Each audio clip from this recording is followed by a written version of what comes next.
Welcome once again to Lehto's Law. Here's Steve Lehto. When you study the law, you're always looking for the cases that are unusual, that are on the edge or the cutting edge of legality, and you always find these things fascinating. At least I do. So here's a story, and I've talked before about how if you are driving a vehicle while intoxicated, you can be arrested and charged with DWI, driving while intoxicated. And mentioned before that different things you can be on if you're in the roadway and you're cruising along, like say on a lawn tractor and you're intoxicated, you can be charged driving while intoxicated, even though you're on a lawn tractor. And different states have different applications here. Question always is, what about these other things that are on the road? And most people recognize that it's dangerous to have a person who's drunk driving a lawn tractor in traffic.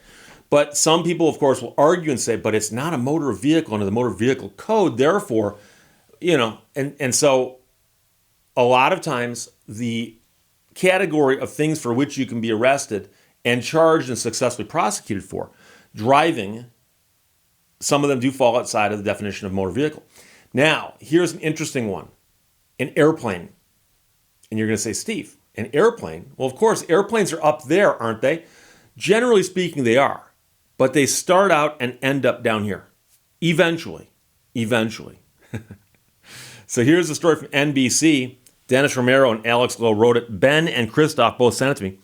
Student pilot who ran out of gas and landed his plane on a Missouri highway is accused of DWI, driving while intoxicated, on a highway in an airplane. The pilot was hospitalized with minor injuries after he hit a guardrail, but he was also alleged to have some other contraband on him. A student pilot landed a small plane on a highway in Missouri early Friday. He was arrested on charges including driving while intoxicated, not flying. And by the way, there are a few pilots in my audience. My brother is a pilot. I know several pilots. A very, very good friend of mine is a pilot, owns an airplane, flies all the time.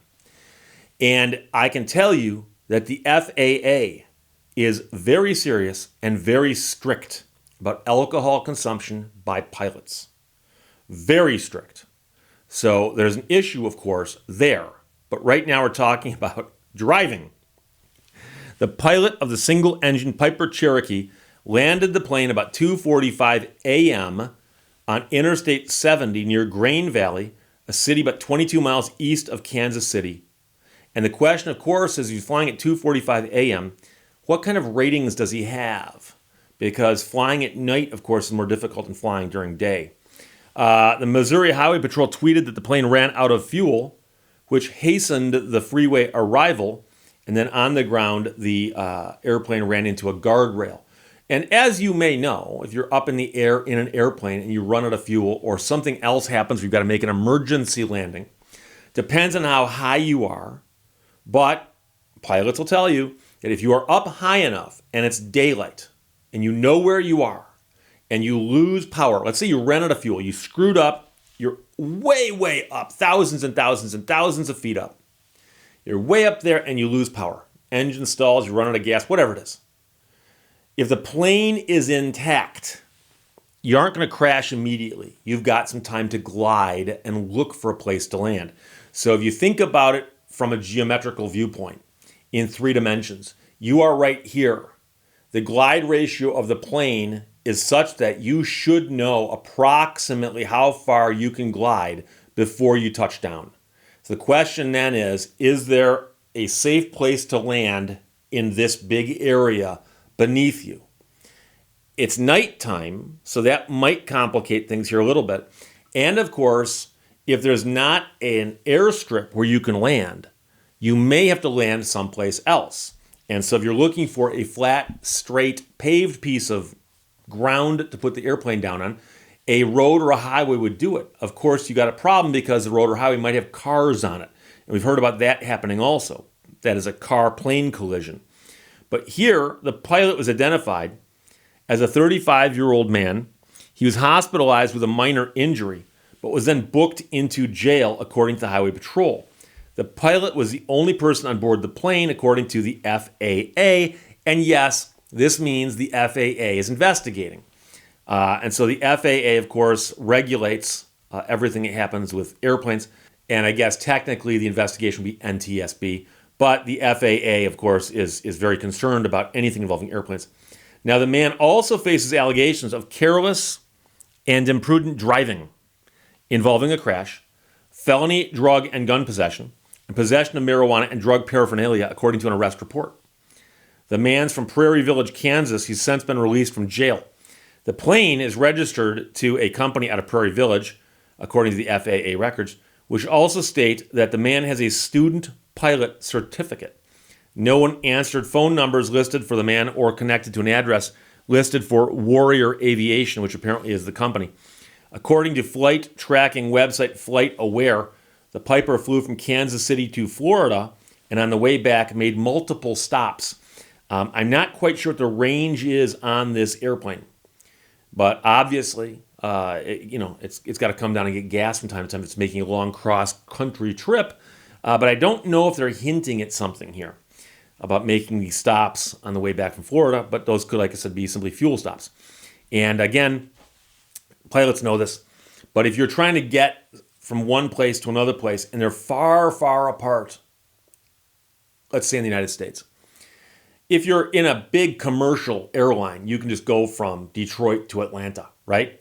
Well, if you're in a smaller plane, you're going to make hops along the way, picking up fuel and so on, taking breaks, stretching your legs, whatever. And so you're going to have to plan your flight by going, okay, from here I'll fly to here, get gas. I'll fly from here to here, get gas. And you try to figure it out that way. So that could be what's happening there.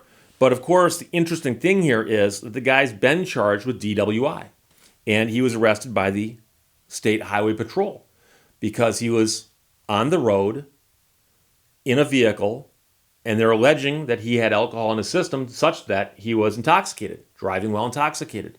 And although he may not have driven much on the road, that is, he comes down and lands, there is a period of time where those wheels are on the road, the vehicle is moving, hits a guardrail, and they're going to say, doesn't matter that that's an airplane versus a snowmobile versus a lawn tractor versus a Corvette. Doesn't matter what it is. It's a vehicle in the broader sense of the word. And most states that have addressed this have said it's okay for them to do that expansively because the key here is we're trying to cut back on people with their hands on the controls of something on the road while they're intoxicated. We don't want that. So the question is, if this guy was intoxicated, did it play into why he ran out of gas? And did it play into why he put it down on a road versus someplace else? And did it play into why he hit a guardrail? Because quite often when you're involved in an accident, if there's damage to anything, it heightens the scrutiny of the law enforcement who show up. So if you're just on the side of the road and you encounter police, think, okay, he's at the side of the road. If you're at the side of the road and your car is plowed into an embankment or something, they're going to go, oh, there's property damage here. We need to take a look at that. And of course, if you're at the side of the road and plowed into something and somebody's hurt, that escalates it even more so. So there was an accident here because he hit the guardrail with his airplane. And before it came to a screeching halt, the airplane was moving on the highway. And their allegation is that while he's behind the controls, moving on the highway, if he's intoxicated, that, my friends, is DWI. So NBC News published the story. Student pilot who ran out of gas and landed plane on Missouri highway is accused of DWI. Dennis Romero and Alex Lowe wrote this. Ben and Christoph both sent it. Thanks a lot. Questions or comments, put them below. Let's talk to you later. Bye-bye. Thank you for watching Lehto's Law. Just because you got the monkey off your back doesn't mean the circus has left town.